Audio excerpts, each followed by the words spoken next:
Fabinto a vraiment donné un méchant coup de marteau à Leila avec cette hospitalisation. Ça y est, Leila est assommée. Va-t-elle vraiment pouvoir se relever après ça? Elle sera donc internée pour son bien, mais également pour le bien des autres. En vérité, Fa lui a tout simplement rendu service. Elle a juste utilisé la manière forte pour que la famille et Leila elle-même s'intéressent un peu plus à son état psychologique. C'est un mal pour un bien parce que Leila ne va pas bien du tout en ce moment. Mais arrivera-t-elle vraiment réellement à guérir, sachant que son ennemi n'a pas vraiment eu ce qu'elle méritait? Pour les personnages comme Leila, c'est la vengeance ou rien pour les soulager. Leila est une capricieuse, une rancunière, quelqu'un qui a toujours eu l'habitude d'obtenir tout ce qu'elle veut. Donc cette hospitalisation soudaine est plus que frustrante pour elle.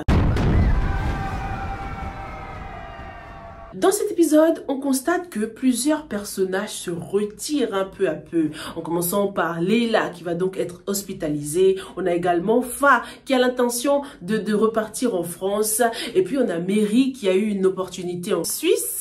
Qu'est-ce que ça veut dire les gars? Est-ce que ça veut dire que de nouveaux personnages vont intégrer cette deuxième partie de la série? Je pense notamment à la fameuse Bambi. Je vous ai donc fait une suggestion. Je vous ai dit que j'aimerais bien que la Bambi d'aujourd'hui, la Bambi de nos jours soit jouée par l'actrice Aïcha Ba. Parce qu'elles ont vraiment des airs et puis le rôle lui irait mais parfaitement à cette actrice. Ça colle bien en plus par rapport au rôle qu'elle a joué en tant que Salma. Ce sera une vraie rivale pour Awasher. Parce que Salma est également un personnage pieux qui s'est repenti mais qui a un côté fofolle, un côté qui pourrira bien la vie à Awasher, tu vois. Donc franchement je kifferais que ce soit elle qui interprète ce rôle. Beaucoup d'entre vous ont pensé à Virginie aussi, la coquette me l'a dit sur Instagram. Elle m'a dit ouais je pensais à Virginie mais je trouve que Virginie est trop jeune. Certes elle irait bien avec Khalil pour créer ce petit clash entre Khalil et Sadir, mais je la vois mal en couple avec Sadir. Je trouve que les personnages ne correspondraient pas.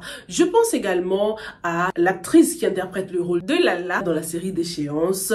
Pourquoi pas? Et je pense également à l'actrice qui a interprété le rôle de Seynabou dans Hair Lover par Calista Productions. Donc ces quatre-là on my mind, mais franchement Salma, Aïcha Ba reste ma préférée. Bambi va venir chambouler la petite paix qui règne en ce moment dans le foyer d'Awasher. Elle a obtenu tout ce qu'elle voulait, l'amour de son mari, l'amour de ses enfants. Ses enfants l'estiment tellement. Son fils Insa adore sa mère, mais oh là là, on sent que tout ça va crumble. C'est juste une question de temps avant que cette paix ne soit interrompue. J'ai déjà mal en avance pour Insa lorsqu'il va découvrir tous les mensonges de sa mère. Oh, on va dire que ça va le forger les gars. Il va comprendre qu'il n'y a pas, personne n'est parfait en fait sur cette terre, même pas sa propre mère. Ça va l'aider à mûrir, ça va l'aider à devenir plus mature parce que Awasher, elle ça y est là, elle a repris son rôle de femme parfaite, sainte ni touche. Elle est allée même jusqu'à demander à Sadir de rethink son divorce avec Jojo. Non, c'est généreux de ta part, c'est vraiment exemplaire en tant que femme religieuse, c'est ce qu'il faut faire. Mais franchement, c'est pas logique pour moi. Ou bien Awasher préfère une rivale comme Jojo à quelqu'un comme Bambi. C'est pour ça qu'elle se dit, vaut mieux qu'il reste marié avec Jojo qui est sans cervelle, qui a rien dans la tête là, que de laisser la place pour une autre femme quoi. Qu'est-ce que vous en pensez? Est-ce que ce sont des pensées stratégiques de la part d'Awasher ou est-elle juste sincère? Elle essaie juste d'être une musulmane exemplaire. Est-ce qu'elle essaie vraiment de se mettre à la place de Jojo? Tidiane a donc promis de garder le secret de Hadi, mais en lui proposant de porter plainte quand même. Est-ce qu'il va pouvoir garder ce secret longtemps? Oh là là, déjà, certaines d'entre vous m'ont dit ouais Sylvia, tu penses pas qu'il est amoureux de Hadi? Regarde comment il la regarde et tout. Non, moi j'espère pas. Non. Il y a des cousins qui sont très proches sans pour autant s'aimer. Ah, je les vois mal ensemble ces deux-là. Non, je veux pas. Je veux qu'ils restent proches. Ils sont comme des frères et sœurs. Ça ferait trop bizarre de les voir se marier. C'est comme si vous me disiez Bousso se marier avec Oumar. Non. Ridiculous, on est d'accord. Donc non, pas d'histoire d'amour entre Hadi et Tidiane, s'il vous plaît, Marodi. En plus, c'est pas trop balanced. On a l'impression que Tidiane est beaucoup trop bien pour Hadi, tu vois. Maintenant, elle le pousse à mentir, chose qu'il n'aime pas faire. Tidiane est un homme honnête, intègre. Il va devoir garder ce secret, devenir complice des crimes de Hadi maintenant. Et c'est trop unfair. Hadi, elle est en mode traumatisé et regret en ce moment. Mais j'espère que par la suite, elle va pas faire porter le chapeau à Tidiane. On a vu qu'elle est rentrée avec ses vêtements. D'ailleurs, quelqu'un te rend service. Toi, t'es là, ouais, ça sent le poisson. Elle m'a trop tué, Hadi. Non mais, c'était pas le moment là. Donc elle est partie avec ses habits et lui est resté avec sa broche quoi. Donc, j'espère qu'il y aura pas de quiproquo en mode Hadi, qu'est-ce que tu fais avec les vêtements de Tidiane? Tidiane, tu fais quoi avec la brosse de...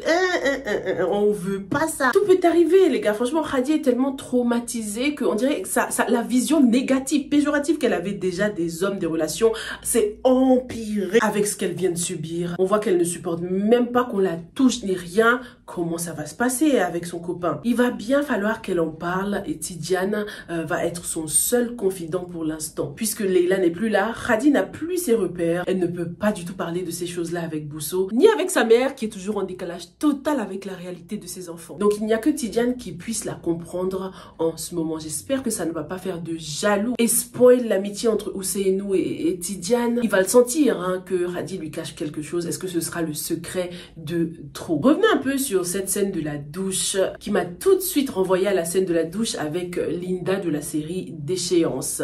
Les deux femmes essayaient de noyer leur chagrin, se sentaient souillées surtout. Et je vous ai posé la question à savoir quelle scène était la plus touchante. Bien évidemment, il n'y a pas du tout de mauvaise réponse. Hein. Les posts comme ça, c'est vraiment pour vous inciter à parler, pour créer du débat autour d'un épisode. La plupart d'entre vous considèrent que c'est la scène de Linda qui était la plus touchante, plus traumatisante. Et certains ont été beaucoup plus touchés par celle de Hadi parce qu'ils considèrent que Hadi, elle, contrairement à Linda, ne savait pas vraiment ce qu'il attendait, quoi. Dans les deux cas, elles n'ont pas subi de VIOL, mais Linda était consentante alors que Hadi, pas du tout. Dites-moi ce que vous en pensez. Est-ce que vous êtes d'accord? Hadi va-t-elle pouvoir se relever après ce genre de trauma? On sait que la série Déchéance arrive bientôt. J'espère qu'on aura une petite apparition de Hadi, un petit crossover comme ça, ce sera très sympathique hein, de voir Hadi dans la série Déchéance parce qu'elle rentre tout à fait dans le thème de la série. Et comme l'a dit Tcheska, il y a un proverbe Wolof qui dit que si le petit cabri ne fait pas troupeau avec les cabris de son âge,